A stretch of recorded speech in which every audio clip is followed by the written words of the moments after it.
Okay, welcome to the first episode of the Am I Rich Yet podcast, a weekly podcast for millennials and Gen Zs where we teach you how to save, spend, and grow your money smarter.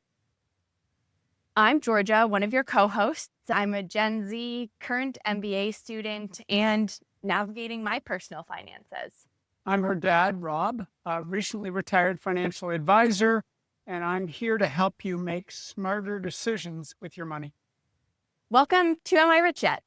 So we want you to think of today's episode as the episode that sets the stage for what's to come. This is episode 1, and we are going to do 3 things today. We're going to start off with introducing ourselves and giving a bit of background. Second, we are going to tell you what this whole podcast is about. And third, we're going to give you a very, very small piece of homework. And I choke when I say that because my dad and I had a bit of a back and forth on this, but we'll explain it to you in a bit more detail and you'll understand why it's so important. All right, Dad, well, should we first start off by telling the audience a bit about what we're wearing? And for people that are just listening, my dad's got on a bright red ball cap with bright red shorts, and I'm wearing a hat that's obnoxiously saying Canada. Nothing wrong with that. Today is Canada Day, birthday of our country. I think it's an important birthday given what's gone on south of the border. Although when I put this hat on, I felt like I was wearing a MAGA hat as opposed to a Canadian red hat. But there you go. Okay. So a little bit about myself. I was a financial advisor for over 30 years. My job has been helping Canadians make smart decisions about their money. And I'm going to be sharing some of that wisdom that I've shared with my clients over the years. I've helped thousands of Canadians build wealth, grow their wealth, and successfully retire. I've had a recent health issue, so I know I'm not going to be around forever. And that's what sort of ignited this podcast. Initially, I was going to do a podcast to help young advisors get a start in the industry, some of the things that I had learned. And my daughter, Georgia, who is back for about 5 weeks from her MBA, she's on a break. And she said to me, Dad, why not help me? Why not help, my brother, my sister? Why not help my friends? Give them some of that wisdom as opposed to the advisors that you used to work with. So that sounded like a great plan. We are putting this podcast together. We're going to have 26 different episodes. And what we did to get started, Georgia reached out to almost 100 of her friends. And from that, she got a ton of questions that people wanted us to discuss. Over 150 questions came back. We took those questions, we sorted them, put them into about 10, 12 categories, and we're going to be covering all of those categories in our podcast over the next 3 to 4 months. Awesome. Now, I think something that's great for the audience to know is not only is this advice targeted to someone like me, but there are 2 other people, my 2 siblings, that have different saving and spending habits. So why don't you explain why that's important? Okay. Our eldest is Eric. He's married, lives out in Vancouver, British Columbia. Both him and his wife have good jobs. They're really good savers. They're really good at controlling their spending. So that's one. And they're hopefully saving for a house one day. Next up is Georgia, who we've introduced. She is a spender, just like me. So Georgia needs a savings plan to take into account that she's a spender. So we'll talk about how we can create that over the next few weeks. And finally, there's Lily, our youngest. She's just graduated from Dalhousie in Halifax. So we've got 3 different people, but we're going to be catering it to both generations, Gen Z and millennials. Awesome. Now, my dad introduced himself as someone with a 30-year career under his belt helping Canadians build their wealth. And, I want our listeners to know that the advice they're getting here is from a credible source. So I'll toot his word for a second and say that for the last 11 years, he has been ranked as one of Canada's top 50 financial advisors. So the advice you're getting here is credible and qualified, and I'm excited to be helping deliver it to you in a palatable way.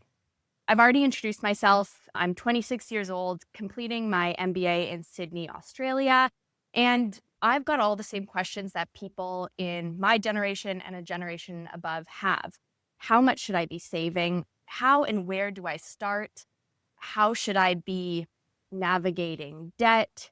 Why do taxes feel so complicated?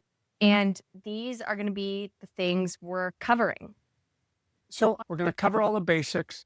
So you've got a really good understanding of what you specifically should be doing. Georgia's going to be coming along this whole journey. She's going to be driving the questions, but I'm going to ask her to check in every now and again. Does she understand what I just said? So that at least the audience, if you feel like you're falling behind, George is going to stop it right there and do a check-in. And I think that'll be really helpful for us. Yep. And if he gets too boomer on us, I'm going to bring it right back. I've been told that already. So there we go.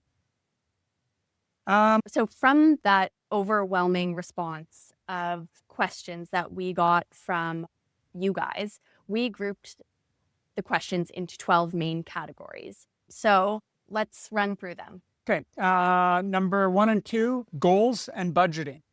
Next, debt and savings, Love, money, and investing. credit cards, housing and real estate decisions, Taxes and government. lifestyle choices, The economy and the markets. and finally, increasing income. So we're going to start with number 1 today, goal setting. All right, we've now made it to part 3 of the first episode where we talk about goal setting. And this is where that small piece of homework gets introduced. Now, before you click pause and exit out of our podcast because we said the word homework, buckle in. This is something small. It's a thoughtful exercise that's going to set the foundation for the episodes to come. So, Dad, why are we starting off with goal setting? I'm going to tell you a little story. I was 29 years old. I had just given up a good job with good income, and I had decided to change careers. And I wasn't married yet, although I was engaged at the time. And I set a goal for what I wanted to accomplish by age 30. And I set a goal for what I wanted to accomplish by age 40. And age 40, I actually wanted 5 goals. Age 30, I just wanted to be married to Ingrid. And that worked. Okay, so that was good. We're still married today, so it worked really well. Big check mark. Age 40, I said I wanted to still be married to Ingrid. Number 2, I wanted to have 3 kids. Number 3, I wanted to have our forever house. Number 4, I wanted a property in the country, a cottage, a farm, something. And number 5, I wanted my own business. And believe it or not, by age 40, I'd accomplished all those goals. I reviewed them every single month throughout that time period.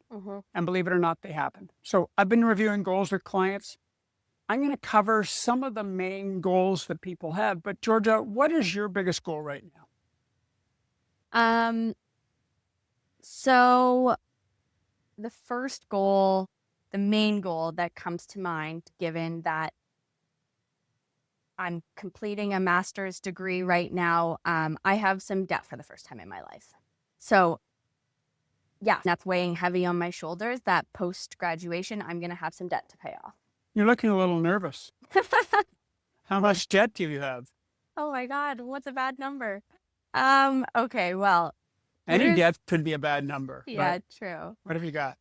So you're making me expose it to all our Absolutely. listeners. I'm the sacrificial lamb for the financial prosperity of all our listeners. Yes, because maybe a lot of listeners will go, geez, I'm not that bad. True. Okay. So let's ballpark it around $100K worth of debt. So understand, before this whole MBA journey started, Georgia had a great job. He'd been doing it for 3 years. She was making a 6-figure income, and she came to me and she said she wanted to go and get her MBA. And I was all for that. And then she said she wanted to do it somewhere more fun in the world than just Canada. So that's the part that I'm like, okay, well, I know Georgia. So whatever she says she wants to do, she's going to do it. And so she decided to get her MBA in Sydney, Australia, which meant a ton of expenses, a ton of travel, and it was going to cost a lot of money. Now, was I willing to help? I had helped with her undergraduate degree. Her mom and I had done that. But we decided for the MBA, you're on your own. You can borrow money from us, but you have to pay it back and there will be interest charged because we want to treat all of our kids evenly. It just makes life easier. So That's how Georgia had the $100,000 in debt. And we set a budget, and we're pretty close to that budget, but it's within range. So let me cover, well, I'm going to get the audience to think about what your goals are. I'm going to cover the main goals that my clients had over the years. Number one was always financially independent. They wanted to be able to retire someday and live off of their investments. Number two, they wanted to eliminate all their debt. Number three was they wanted to start some savings. Number four was they wanted an emergency fund. Number five, often they had a major purchase goal. They wanted to buy a vacation property, or they wanted to go on a big trip, or it might have been a new car in 3 years. So they had a major purchase goal. They needed some insurance. Often they were married.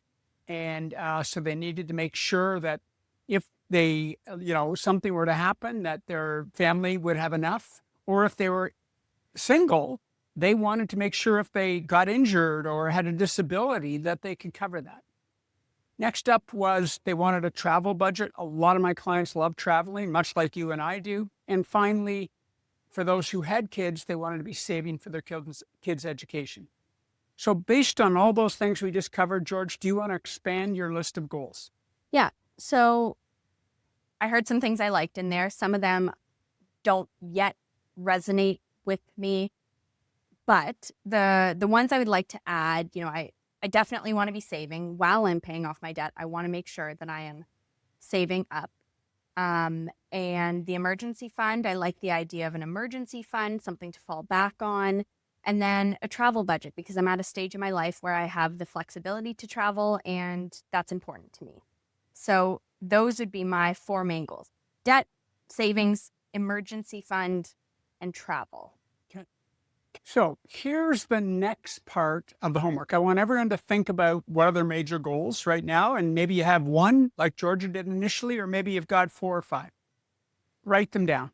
Okay. Whether you put it in your phone, whatever, write them down. What I want you to do is set a reminder to review those goals in whatever app you use to keep track of your to-do list. What do you use, Georgia? So I live by my Google Calendar. I have, friends like my friend Tamara, who is just as busy of a girl as me and knows that if she doesn't send me a calendar invite to hang out or vice versa, we're not hanging out. Okay, I'm exaggerating a little bit, but calendar is what I live by. What about you? I use to-do list. Microsoft, it used to be Wonderlic or something like that, and it got bought out. I find it's great. What I love about it, I can put a repeat. I can have it repeat once a week, once a month, once a day, whatever. And so what I want you to do is to take those goals, keep them simple. They don't need to be, a paragraph long. They can be 3 words. Mm-hmm. Okay. And put a reminder that you're going to look at them once a week. Mm-hmm. And for the next month or two, I want you to look at them. And what you're probably going to find is you're going to think about those goals a little more because you're looking at them regularly. You may expand upon them. You may put some numbers around them, some dates. Mm-hmm. And that's going to be helpful. Once you've done that for the first month or two, then set it every month. You're going to have a look at them. Yep. That's all we're asking today. Come up with your first list of goals. That's really going to help you focus when we're going through this whole podcast series because you've got your goals. Yep. Okay. You're not like some of the questions we've got where people haven't figured out what their goals are. Mm-hmm. This is going to help you define them a little better. Mm-hmm. So take a bit of time and give it some thought. And I think what's important to remember, something you just said, was if one of your goals is saving, it's okay if you don't know what you're saving for or exactly how much you need to be saving. Those are the things we're going to cover in the podcast. And, week by week, you're going to get to populate those goals with a bit more detail, like you've said. So take that time, get your weapon of choice, your reminder of choice, and write them down. So what have we learned this week? So this week we covered goal setting, and these are simple financial goals that viewers want to accomplish. Next week, what are we covering? We are going to cover how to create a budget. Okay. We're going to keep it simple. We're going to talk about budgeting. Here's a little trick I learned for going to different events. Whether I go to a seminar or I listen to a webinar, I would always write down the top 10 things I learned and just put it somewhere on my phone. I usually kept it in my notes. Now I actually use an app called Trello to keep it, but it really helps you never forgetting that stuff. Because what happens is you listen to a podcast, you get some ideas, and by tomorrow you've forgotten half the ideas. So take some of the stuff that you may have learned today, put it in your phone, and keep doing that every time you listen to one of the podcasts. Maybe it's just one thing that you've picked up. I like it. I like it. It'll stick with you. That's it for this week. Okay, well, thank you for tuning in to the first episode of Am I Rich Yet? We're really excited to be here, and we're looking forward to our next episode next week on how to create a budget. Have a great Canada Day, everyone.